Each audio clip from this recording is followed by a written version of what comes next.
नहमदहु व नुसल्लिमु अला रसूलिहिल करीम अम्मा बाद फ़ाऊज़ु बिल्लाहि मिनश्शैतानिर रजीम बिस्मिल्लाहिर रहमानिर रहीम।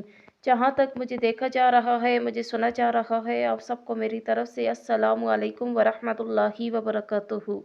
आप सबका मेरे चैनल पर खुश आमदीद। आज की इस वीडियो में मैं आपसे कौम लूत के हवाले से कुछ हैरान कुन इंकिशाफात करूँगी कि उनके ज़वाल का, उनकी बर्बादी का क्या सबब बना, किन वजूहात की बिना पर उन्हें निस्तो नाबूद कर दिया गया। कौम लूत, जिन्होंने दुनिया में सबसे पहले हम जिन्स परस्ती की इब्तिदा की, कौम लूत की तरफ शैतान ने किस औरत को भेजा था और उस औरत ने ऐसा क्या किया जिसने कौम लूत की औरतें भी एक नए गुनाह में मुब्तला हो गई। लाकैस कौन थी और उसने कौम लूत की औरतों को क्या सिखाया था, आज की वीडियो में आप जानेंगे। वीडियो शुरू करने से पहले आपसे गुजारिश है कि अगर आप मेरे चैनल पर न्यू हैं तो मेरे चैनल को लाइक करें, शेयर करें, ज़्यादा से ज़्यादा सब्सक्राइब करें और अपना कमेंट करना मत भूलिएगा। शैतान अल्लाह का नाफरमान और बनी आदम का बड़ा दुश्मन है, जो मुख्तलिफ तरीक़ों से लोगों को धोखे और फ़रेब में मुब्तला करता रहता है और उन्हें वरगलाता है। कुरान और हदीस के मुताले से पता चलता है कि शैतान सिर्फ एक मखलूक नहीं है, बल्कि इब्लीस की एक पूरी नस्ल है और उसके बेशुमार औलादें हैं। कुरान मजीद में शैतानी ज़ुर्रियत का जिक्र मिलता है, जो शैतान के चेले और उसके कामों में उसके मददगार और मावीन हैं। बयान किया जाता है कि शैतान की कई औलादें हैं, जिनमें वल्हान नमाज और इबादत में वसवसे डालता है, मस्तूत लोगों में अफवाहें फैलाता है, वासिम घर वालों में लड़ाइयाँ लगवाता है, मूरा गाने बजाने के गुनाह को आम करता है और इसी तरह इब्लीस की कई बेटे और पोते हैं जो मुख्तलिफ कामों पर मुकर्रर हैं। शैतान की इन औलादों और ज़ुर्रियत में एक नाम लाकीस का है। लाकीस दरअसल शैतान की बेटी है, जिसे इब्लीस ने एक ख़ास काम पर मुकर्रर करते हुए कौम लूत की तरफ भेजा था। कौम लूत दरअसल तारीख की एक ताकतवर और मालदार कौम थी, जो उर्दन के इलाके में आबाद थे, जहाँ सरसब्ज़ व शादाब वादियाँ थीं, जिनमें सोदूम और अमूरा के नाम से दो इलाके आबाद थे। इब्लीस ने अहले सोदूम को इस तरह गुमराह किया कि शैतान एक दिन इंसान की सूरत में सोदूम के लोगों के पास आया और उनसे इन लोगों को आपस में ही मर्दों में शहवत करना सिखाया। उन लोगों को ये अमल बड़ा पसंद आया, लिहाजा ये लोग आहिस्ता आहिस्ता इस अमल के आदी बन गए और वो रोज़ाना बदफेली करने लगे। यहाँ तक कि अगर कोई मुसाफिर सदूम के इलाके से गुजरता तो ये लोग उन मुसाफिर मर्दों को पकड़ लेते और उन्हें अपना शिकार बना लेते। वक्त गुजरने के साथ ये लोग इस गुमराही के गड्ढे में गिरते चले गए और ये लोग औरतों के बजाय मर्दों और लड़कों से जिना करने लगे और औरतों की तरफ उन्हें कोई रग़बत ना रहा और खुलेआम इस अमल को चौक चौराहों पर किया जाता था। उनकी हर महफिल में मर्दों के साथ रक़्स और अय्याशी और ज़िना करना उनका दस्तूर बन चुका था। अल्लाह ताला ने उनकी तरफ अपने बंदे और नबी हज़रत लूत अलैहिस्सलाम को भेजा, जिन्होंने अहले सदूम को इस गंदे अमल से तौबा करने को कहा और फरमाया, क्या तुम लोग वो बेहयाई करते हो जो तुमसे पहले ज़मीन पर किसी ने नहीं किया है? तुम मर्दों के पास जाकर अपनी ख्वाहिश पूरी करते हो और अपनी औरतों को छोड़ देते हो। तुम लोग हद से गुजर चुके हो। लेकिन कौम लूत पर इस वाज़ो नसीहत का असर ना हुआ, बल्कि वो उल्टा लूत अलैहिस्सलाम के खिलाफ हो गए और उन्हें मजबूर करने लगे कि तुम इतने ही नेक और पाक हो तो इस बस्ती से निकल जाओ। अहले सदूम का मर्दों से ज़िना करना और बदफेली करना सिर्फ एक गुनाह ही नहीं था, बल्कि इस अमल से वो अल्लाह के बनाए हुए ख़ानदानी निज़ाम को तबाह बर्बाद कर रहे थे और ऐसे संगीन जुर्म की इब्तिदा कर चुके थे जिससे अफ़ज़ाइश नस्ल का पूरा कुदरती निज़ाम बर्बाद हो रहा था। बहरहाल, जब कौम लूत के मर्दों ने अपनी औरतों से कुर्बत करना और उनसे अपनी ख्वाहिश पूरी करना छोड़ दिया तो इब्लीस के लिए ये एक सुनहरा मौका था कि वो इस कौम में एक और नए गुनाह की इब्तिदा करे। لہٰذا ابلیس لعین نے اپنی بیٹی جس کا نام لاقیس تھا اسے اہل سدوم کی طرف بھیجا۔ لاقیس جنات اور شیاطین میں سب سے زیادہ حسین و جمیل اور خوبصورت تھی۔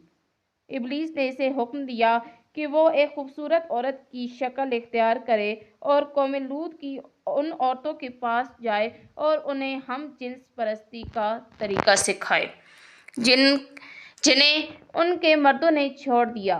لہٰذا لاقیس ایک خوبصورت عورت کی شکل میں ان عورتوں کے پاس آئی اور آ کر کہنے لگی، میں تباہ و برباد ہو گئی کہ میرا شوہر مجھے چھوڑ کر ایک نوجوان مرد کے ساتھ بدفعلی کرتا ہے، لہٰذا اب میری جوانی اور میرا حسن سب کچھ تباہ و برباد ہو گیا ہے اور سب یوں ہی رائے گا جائے گا۔ یہ سن کر قوم لوط کی دیگر عورتیں بھی واویلا کرنے لگیں اور اپنے شوہروں کو برا بھلا کہنے لگیں۔ پھر لاقیس نے ان عورتوں سے کہا، ہم بھی ان مردوں سے بے نیاز ہو جائیں گے اور ان کی طرف رغبت نہ کریں گے جس طرح وہ ہم سے بے نیاز ہو چکے ہیں۔ ہم سب کو ان مردوں کی کوئی ضرورت نہیں، ہم اپنی خواہشات کو آپس میں ہی پورا کر سکتے ہیں۔ اس پر ان عورتوں نے لاقیس سے پوچھا کہ وہ کیسے؟ لاقیس قوم لوط کی ایک رئیس اور خوبصورت عورت کے پاس آئی اور اس کے ساتھ بدفعلی کی اور ان عورتوں سے ہم جنس پرستی کا شیطانی طریقہ سکھایا۔ اس رئیس عورت کو یہ عمل بہت پسند آیا، لہٰذا وہ عورت سدوم اور عمورہ کی عورتوں کے پاس گئی اور ان سب کو بھی اسی طرح کرنے کو کہا اور عورتوں کے درمیان ہم جنس پرستی کا آغاز ہوا۔ جب ان کے مردوں نے دیکھا کہ عورتوں کے ساتھ اپنی شہوت کو پورا کر رہی ہیں تو ان مردوں نے اپنی عورتوں کو اس بدفعلی سے منع نہیں کیا، وہ خود بھی ہم جنس پرستی کے گناہ میں ملوث رہے اور اپنی عورتوں کو بھی اس گناہ میں شریک کرتے رہے۔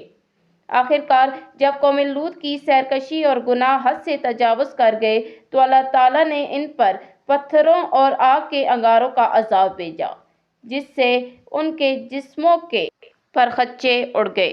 سدوم اور عمورہ کی 5 بستیاں تباہ و برباد ہو گئیں۔ سدوم اور عمورہ اور ان علاقوں میں ہونے والے اس ہم جنس پرستی کے گناہ کا ذکر نہ صرف اسلام بلکہ توریت اور انجیل میں بھی ملتا ہے، جس میں ان علاقوں یعنی سوڈوم اور گمورہ کو سن سٹی کہا گیا ہے۔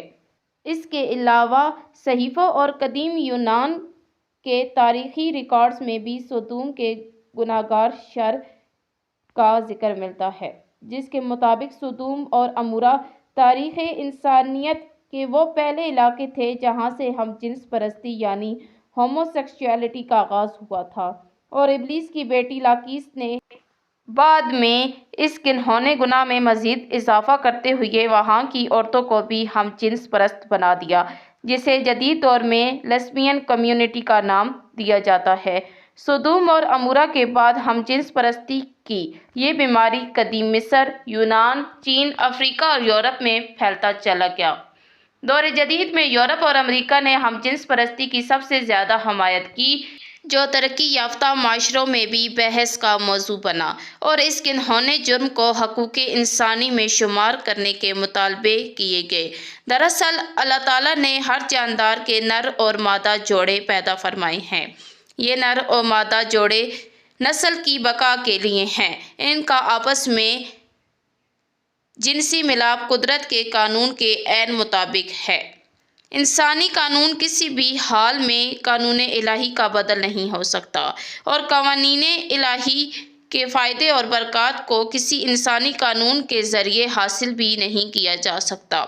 آج اس جرم کے حامی ہومو سیکسولیٹی اور لیسبین کمیونٹی کو سماج میں درجہ دینے پر خوشی منا رہے ہیں اور داد تحسین حاصل کر رہے ہیں، لیکن قرآن و حدیث ہمیں یہ سبق دیتی ہے کہ لوط علیہ السلام کی قوم بھی اسی طرح خوشی منا رہی تھی اور وہ بے حیائی کا مظاہرہ کر رہی تھی، لیکن جب اللہ تعالیٰ کی پکڑ ہوئی تو وہ قوم نیست و نابود کر دی گئی۔ یہ تھی آج کی ویڈیو جس میں آپ نے قوم لوط کی بربادی کا سبب جانا اور لاقیس اور ابلیس نے مل کر کس طرح اس گھناؤنے جرم کا آغاز کیا۔ اور لوگوں کو اس شیطانی عمل میں کس طرح داخل کیا۔ اگر آپ کو آج کی ویڈیو پسند آئی ہے تو میرے چینل کو لائک کریں، شیئر کریں، زیادہ سے زیادہ سبسکرائب کریں۔ میں ملوں گی جلد ہی کسی اور ویڈیو میں کچھ اہم واقعات کے ساتھ، تب تک کے لیے وآخر دعوانا ان الحمدللہ۔